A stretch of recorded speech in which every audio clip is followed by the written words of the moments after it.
Gentlemen, welcome back to the shop. Welcome back to Project Square Ariel. So, where did we leave off last time? Since the last video, which for me wasn't that long ago, which is great, I've mounted the inner primary case, which is this guy here.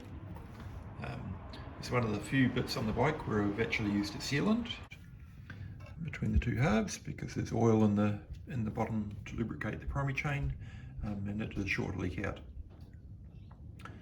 Now that I have used sealant here, it's probably going to be one of the few parts on the bike that won't leak oil, but we'll see how that goes. It's old and English, so there's still plenty of potential to leak oil from somewhere. The clutch. So the engine is kind of close to making power. We need to get that power to that bit, to the back wheel. So to do that, it's got to go through the gearbox. To change gears, we need a clutch. Now, probably worth a moment to talk about what a clutch is and what it does for the handful of people who might be watching this who are not sort of a mechanical bent. So basically the clutch disengages power from the engine to the transmission. It allows take the load off the transmission so you can change gears up and down, helps you stop at traffic lights and things, and helps you take off smoothly in a controlled manner, we hope. So everything on this bike is old in design, and you know, it's a large complex machine. When you boil it down, it's all quite simple. So we have a clutch lever up on the handlebars, which you can't see because it's not fitted yet, which runs through a clutch cable, which again is not fitted. Although I was looking at that yesterday and thinking maybe I should have put it on already, because it almost looks like the whole bike has been built around where the clutch cable has to go. So I get a feeling I'm going to be taking some stuff off, but we'll deal with that when we can.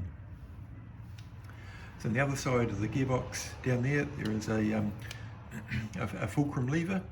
So when you pull in the clutch, it pulls the Fulcrum Lever forward. There's a little carrier, I guess you'd call it, on the end of that. Into that fits this push rod. In fact, on the end of that push rod there is a ball bearing, which is that guy in that back down there. And the purpose of the ball bearing is just to take load off this rod, so I'm not sure it'll spin or not spin, but basically stop it turning into a drill, which will come to the other side. So we pull on the clutch pushes this rod. What does it push it into? Well, let's come over here.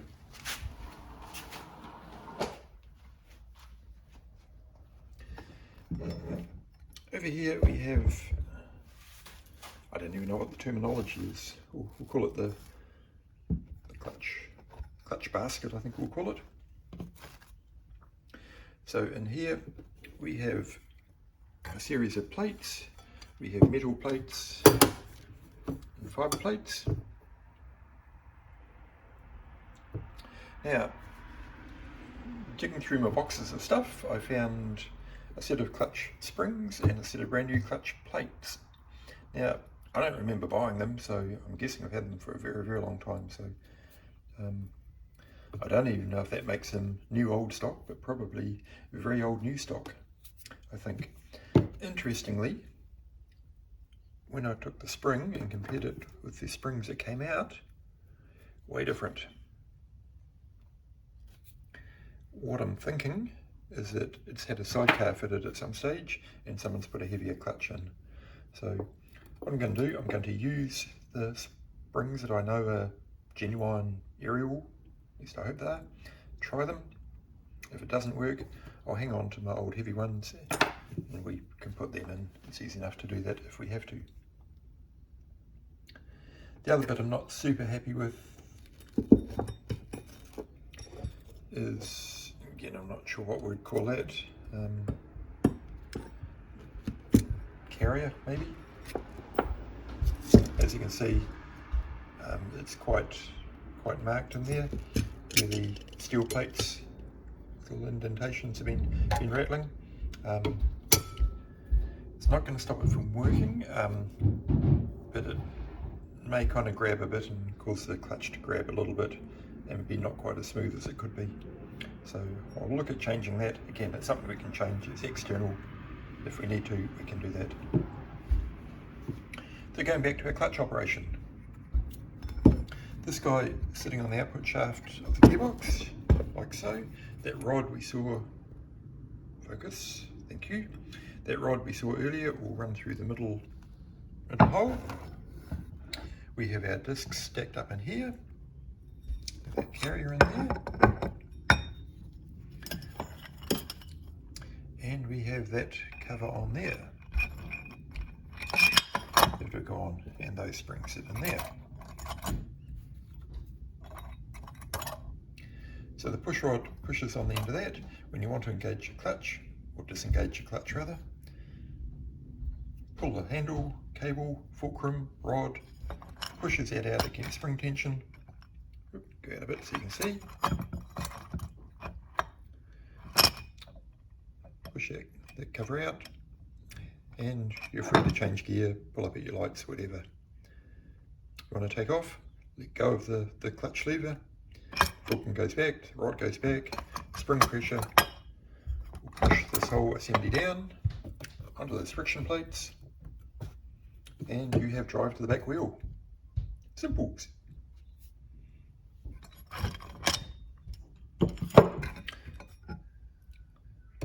Okay, so all we have to do now is put those guys in there, put that guy in there, and put it onto the machine.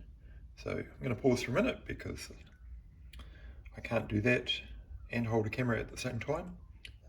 So I'll assemble the whole clutch assembly, put it together, and then we'll go back to the bike and see how it fits on.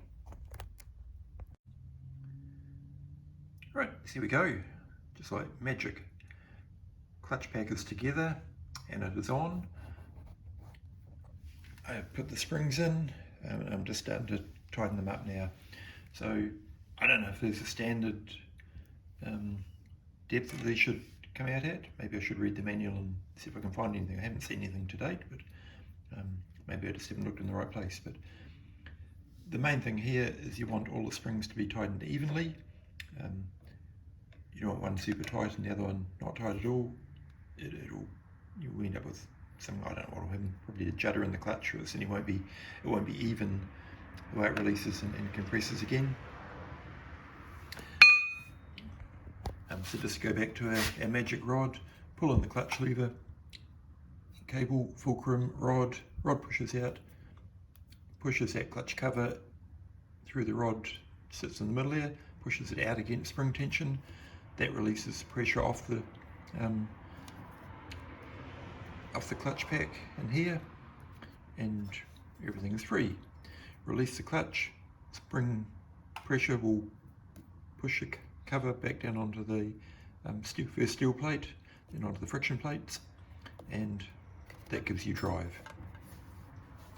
So I'm going to run around these, and I'm just going to tighten them up till the stud is at the base of the, where you can see the cutout for the screwdriver. Be better if I was looking at the camera instead of looking what I'm trying to do. So I'm just going to tighten these guys up. Not sure if we can see that. You can't really, until the stud there is at an even depth down under these screws. I'll also go away and see if I can find a proper setting for them. Oops, again, camera. But again, as long as they're even, it'll be a pretty good base mark to start with. Once we get the thing on the road, we'll be able to feel the clutch. In fact, probably even before it's on the road, we'll see what the clutch feels like, and we can tension them till it feels about right. So I'll run around those and do them. Come back again, because the next thing we need to put on is the primary chain. That's going to be a little bit interesting.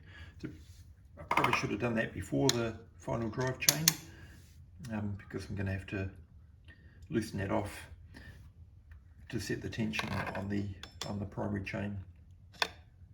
But hey, I wanted to see progress, so I put that chain on. So the chain is adjusted. I'll use my magic pointer here. top mount of the gearbox, which is what I'm pointing at, which you can't really see it's gearbox, but it is, that is slotted.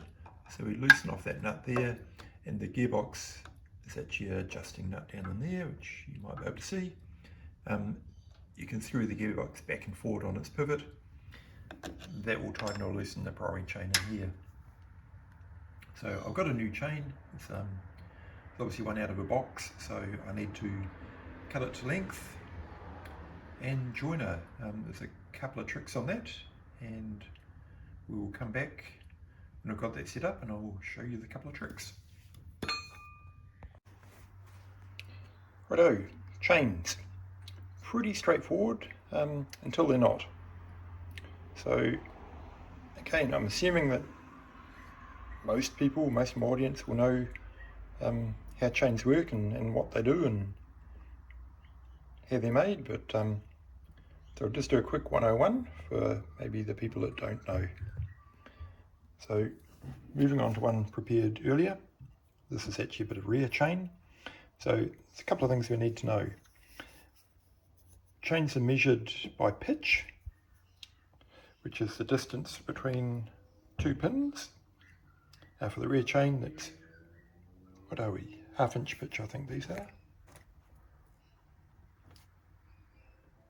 It's 5/8 pitch. Okay, so the pitch from here to here is 5/8 of an inch, and that's to fit over the teeth of the sprocket. Obviously we need the right pitch for the right sprocket. The other measurement is the width of it, and that's measured across the roller. In this case it's a 3/8. So this is a rear chain on this is 5/8 by 3/8. 5/8, 3/8. Excellent. They're joined with a split link, which is this guy down here, or a joining link. So that has a little, kind of like a little E-clip washer, and comes apart in 3 parts, like so. When you're putting them together, I always taught, and I think it's good form too, when you're putting the little clip on, to have him, I guess the nose of it, heading in the direction that the chain is going to travel in. So this guy down here, if I'm going in a normal direction of a chain, which is heading that way, then that's the direction that the link would head in. I guess it's a little bit like airplane mechanics. I always put the nut on the bolt, not in the direction of the wind, but in the other direction in case wind might get in and unwind it or something. Similarly, pretty unlikely to happen on a primary case because it's enclosed, but maybe possible on a rear chain, or I've certainly seen it happen on a bicycle chain, where something has got caught in the chain, knocked the split link, and that little joiner clip has come out, and then the link's worked itself out and the chain's come off. So if you put it in the direction of travel, that can't happen. So when you get them, obviously the chain that I purchased is longer than the chain that came off. Top one purchased, bottom one the original. So we need to go along and make it the same length. And to do that, we line them up against each other. Now this is where it gets a little bit important to pay attention. Chain stretch, and this one seems in pretty good nick. I'm guessing it hasn't stretched very much, if at all. But when you're going along the length of it, just every now and again make sure that the links are aligned with each other. Then by the time you get to the end, we go along here, and so we've got to cut off, we're going to remove that pin. Normally you'd use a chain breaker.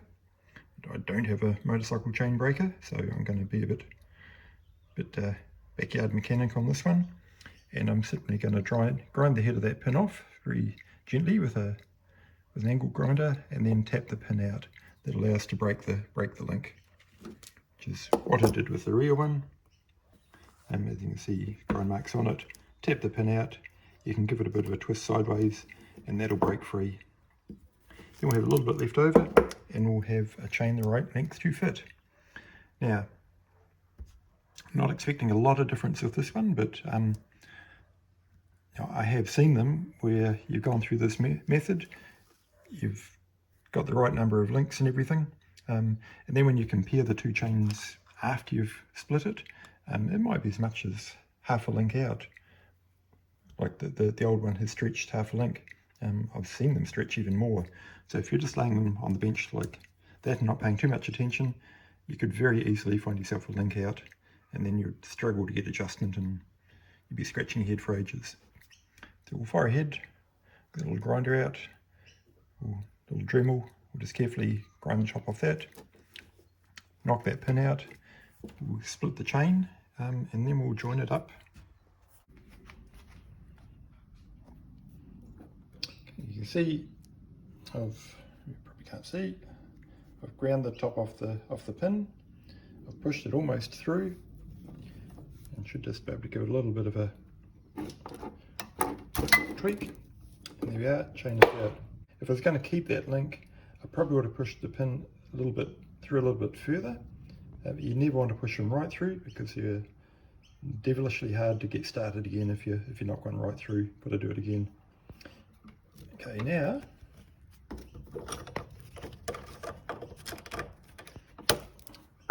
I've also got a link left over. Focus again. I've also got a link left over if I've done it wrong or I need to change the chain or add half a link or something like that. Maybe I change primary drive sprockets or something. Need to add a bit of chain. I've got a little bit left over. Right, we'll just measure it up against the old one. Let's put you down for a moment. Okay, can't really see that too well, but I've lined up the tops. I've grabbed them a little bit down because that's all I can reach to. And if we go right down to here, you can see the old chain is about a quarter of a link longer than the new chain. That's the stretch in it.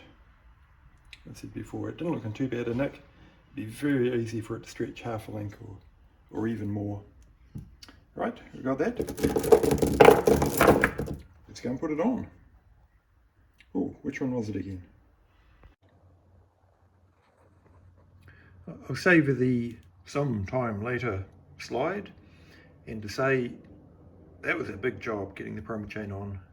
I had to undo a lot of things that I thought I'd done before and had put to bed, just so that I could get the gearbox to move forward enough to get the joining link onto the chain to then be able to tension it up again. Now I haven't fully tensioned it, and there's a reason why, but before we go into that, let's just whiz you down here and have a look at that joining link, which is what I was talking about before, and the chain is going anti-clockwise, so the leading edge of the little, so we can see it, where are we? So the leading edge of the little E-clip is heading in the direction that the engine is rotating in, which is what I was talking about before. Now, time to fess up, because it's going to be pretty obvious to anyone who's had a Square Four Ariel apart before. Not obvious to me, although it should have been in hindsight, because while I was putting the clutch together, I was thinking, is this a dry clutch or a wet clutch? Looks like a dry clutch. But if anyone asked me, what would I say? Because it's sitting in, or partially sitting in a this oil in the inner crankcase to lubricate the primary chain. And then I was getting a bit excited and thinking, I'm about ready to put the primary cover on. Primary cover? Oh crap, I've done a boo-boo. So cut to the next scene, as I've taken the clutch off again, and I will show you why. Because this is the outer primary case. And the outer primary case, as you can see, is a bit of a girly bit there, and the clutch sits on the outside of the outer primary case. So it's a dry clutch, although to be honest there's oil and stuff splashing around there. It's not exactly sealed from the elements, but it's reasonably well sealed. So I'll leave the primary chain on, but I've got to take that clutch hub off again. which is here, and put the outer primary case on, then put the clutch back on. There's actually the last bit of chrome that I've got left that I haven't fitted to the machine, which will go on the outside of that, which will look quite cool. So there's another hour about to disappear. The other thing worth noting is that, funny on any job you do, you start off getting out the 4 tools that you need, and before you know it, you have half your toolbox spread about across the floor with about a gazillion tools that you didn't think you need, but you found out that you needed. Right, so next job's, I'm now got to tension the primary chain because I haven't done it. I'm going to refit all the bits I had to take off to get the thing on there. And then I've got to take the clutch off, put the outer primary case cover on, and put the clutch back on. So I think for the purpose of this video, we'll call it a day now. Also, it gives you encouragement to come back and see the next instalment, which will be looking pretty cool because we'll have the outer primary case on, and we'll have the clutch cover on, and we'll be figuring out what we do next. As usual, thank you very much for watching. Thank you everybody who's liked and subscribed. Thank you for your comments. There's been some really interesting comments coming out of this build, things that have made me think, things that made me go into more research, and things that made me change my mind. So all very much appreciated. Really appreciate you coming along with the journey for me. Till next time, later. Bit of a postscript. I guess we all knew it wasn't going to be left there hanging like a long-running soap opera, which this is kind of becoming.